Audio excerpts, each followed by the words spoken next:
Joanne Yawitch is the Chief Executive of the National Business Initiative. We're talking about issues of sustainability. And do you think business really has got a firm grasp in South Africa of the issue of sustainability? Or does business live, like most South Africans, in the here and now?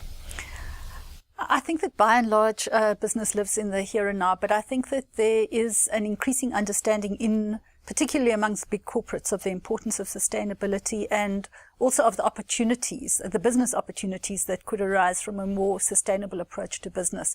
So I don't think it's a picture that's all doom and gloom. I think there's some pretty good stuff happening, but clearly there's a long way to go. When it comes to the integrated report, though, how honest are companies when it comes to the issues of sustainability, when it comes to reporting these things in a physical form?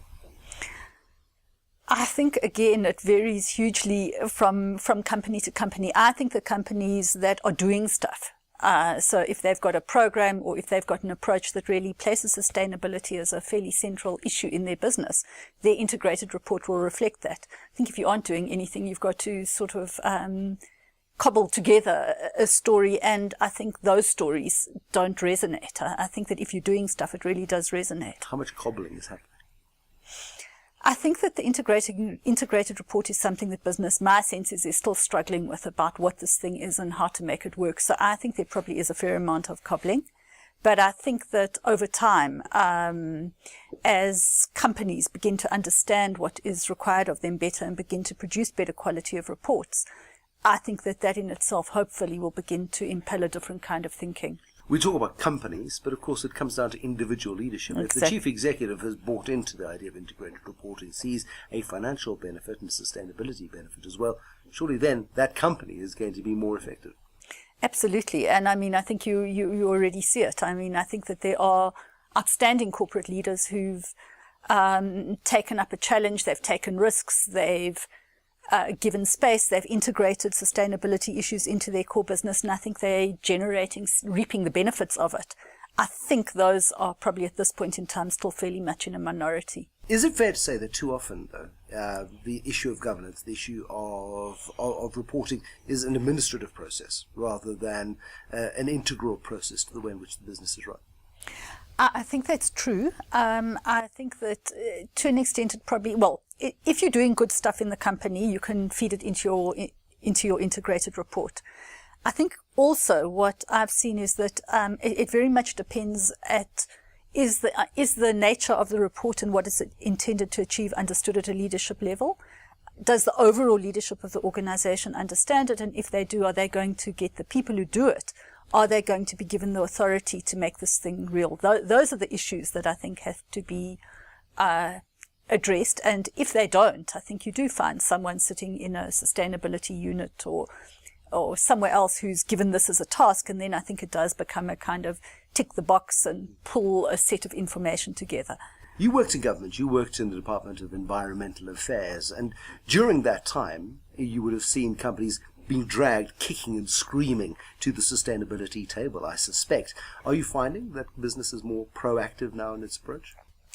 I think business is much more proactive than it was at that point in time. I think that the kind of legislative reform from the government side created sort of a compliance. I mean, there was a compliance issue that came in. I think that what the government is not terribly good at doing is putting in place a set of incentives. But I think that what has happened internationally is that there's a much greater understanding of the business benefits of a sustainability approach now than there was 5 or 10 years ago. And I think that that's what South African, progressive South African companies are beginning to latch onto, is this is an opportunity, and how do we organize ourselves to maximize and benefit from that opportunity, whether it's saving on your energy costs or your water costs, or whether it's looking at new product innovation.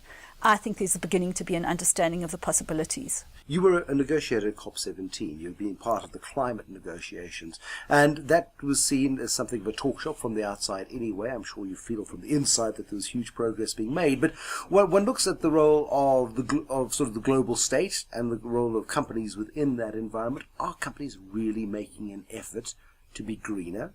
They're paying lip service to it because it's trendy, and maybe they'll save some money if they cut their water and power usage. I think that internationally there's quite a strong thrust towards sustainability. Big companies internationally see this as an important thing. I think there's beginning to be a much wider understanding of the fact that the planet is running out of resources, and that if you are going to survive as a business and if we're going to survive as a planet, you've got to do things differently. So I think that is a much sharper understanding internationally than it is in a country like South Africa, although we do have a number of companies in South Africa that actually are at the cutting edge of that international movement. What do we need to do, though, to get South African society and South African corporates up to that level where we begin to pay proper attention rather than lip service? I think that one of the things that South African companies need to be able to identify much more clearly is what are the sustainability-related business risks. So, for example, I think that if you look at the floods in Thailand last year, if you look at what happened to a company like Honda who had their plant there, or if you look at microchips, exactly. Suddenly, the issue of the environment started to affect international and global supply chains, and that brings a new kind of thinking. So the question then is, what do you do to mitigate against that? How well do you understand your environment? What can you do into the future? It's that kind of thinking that I think needs to be brought into companies. And in a globally integrated environment, it's suddenly, if India, for example, decides to ban cotton exports for a week or two, exactly, what happens to the price of clothing? Exactly. Until we begin to feel the impact of that in this highly integrated globe in which we live, don't necessarily appreciate just how tightly strung we are, perhaps.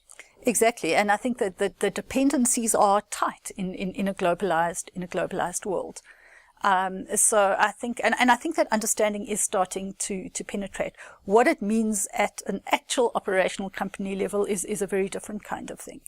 Our experience, we run the carbon disclosure program in South Africa, and one of the very interesting things is that this was the fourth or fifth report that we ran this year, was that increasingly companies were starting to report on how they were starting to change the way they actually operate in order to address their carbon emissions. Now, that's a new thing. So it took a couple of years of measuring, then obviously a set of discussion about what that was mean, and now what we're starting to see is what are the changes. So I think it's also a process that does take time. Progress being made indeed. Joanne Yawitch is with the National Business Initiative.